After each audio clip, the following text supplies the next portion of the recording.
ಎಲ್ರಿಗೂ ನಮಸ್ಕಾರ. ನಿನ್ನೆ ಒಂದು ತುಂಬಾ ಒಂಥರ ಮನಸ್ಸಿಗೆ ನೋವಾಗುವಂಥ ಒಂದು ಇನ್ಸಿಡೆಂಟ್ ನಡೀತು. ಆ್ಯಂಡ್ ಗೊತ್ತಿಲ್ಲ ನೀವುಗಳೂ ಇದನ್ನು ಅಬ್ಸರ್ವ್ ಮಾಡಿರ್ತೀರೋ ಏನೋ. ಬಟ್ ಏನು ಅಂತ ಹೇಳ್ತೀನಿ. ನಮ್ಮ ಮನೆಗೆ ಬರೋ ದಾರಿಲಿ, ಅಂದರೆ ನಮ್ಮದು ತೋಟದಲ್ಲಿರೋ ಮನೆ. ಸೊ ಮನೆಗೆ ಬರೋ ದಾರಿಯಲ್ಲಿ ಆ ಕಾರ್ನರಲ್ಲಿ ಅಲ್ಲಿ ಒಂದು ಗಿಡ ಇಲ್ಲ, ಒಂದು ಮರ ಕೂಡ ಇಲ್ಲ, ಬರೀ ಬಿಸಿಲಿದೆ. ಇವಾಗ ಎಷ್ಟು ಟೆಂಪ್ರೇಚರ್ ಇದೆ ಅಂತ ನಿಮಗೆ ಗೊತ್ತು. ಯಾರೋ ಮನುಷ್ಯತ್ವನೇ ಇಲ್ಲದೆ ಇರೋರು ಒಂದಲ್ಲ ಎರಡಲ್ಲ 7 ನಾಯಿ ಮರಿಗಳನ್ನು, ಎಷ್ಟು ಚಿಕ್ಕದಿದೆ ನೋಡಿ, ನೀವು ಈ ವಿಡಿಯೋದಲ್ಲಿ ನೋಡ್ತಿರ್ಬೋದು. ಈ ಥರ ದಾರಿ ಇದೆ, ಆ ದಾರಿಲಿ ಬಿಟ್ಟೋಗಿದ್ದಾರೆ.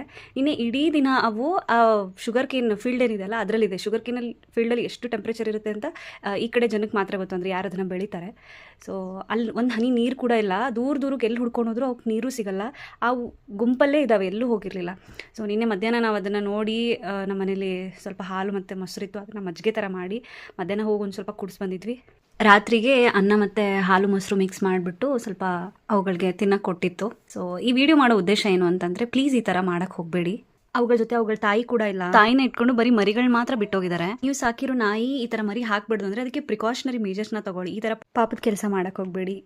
ಒಂದೆರಡು ಮರಿ ಆಗಿದ್ರೆ ನಾವೇ ಸಾಕೊಂಡು ಬಿಡೋಣ ಅನ್ಕೊತಿದ್ವಿ. ಬಟ್ ತುಂಬ 7 ಮರಿಗಳಿದೆ, ಏನು ಮಾಡಬೇಕು ಅಂತ ನಮಗೂ ಗೊತ್ತಾಗ್ತಾ ಇಲ್ಲ. ಸೊ ನಿಮ್ಗಳಲ್ಲಿ ಯಾರಿಗಾದ್ರೂ ಇವುಗಳ ಬಗ್ಗೆ ಅಂದರೆ ಎಲ್ಲಿ ಹೋಗ್ಬಿಟ್ಟು ಬರ್ಬೋದು ಅನ್ನೋದ್ರ ಬಗ್ಗೆ ಏನಾದ್ರು ಡೀಟೇಲ್ಸ್ ಗೊತ್ತಿದ್ದರೆ ದಯವಿಟ್ಟು ತುಂಬಾ ಹೆಲ್ಪ್ ಆಗುತ್ತೆ. ಕಮೆಂಟಲ್ಲಿ ಕಮೆಂಟ್ ಮಾಡಿ ಅಥವಾ ನನ್ನ ಅಕೌಂಟಲ್ಲಿ ಮೆಸೇಜ್ ಮಾಡಿ. I hope they will find a better home ಅಂತ. So thank you so much every one.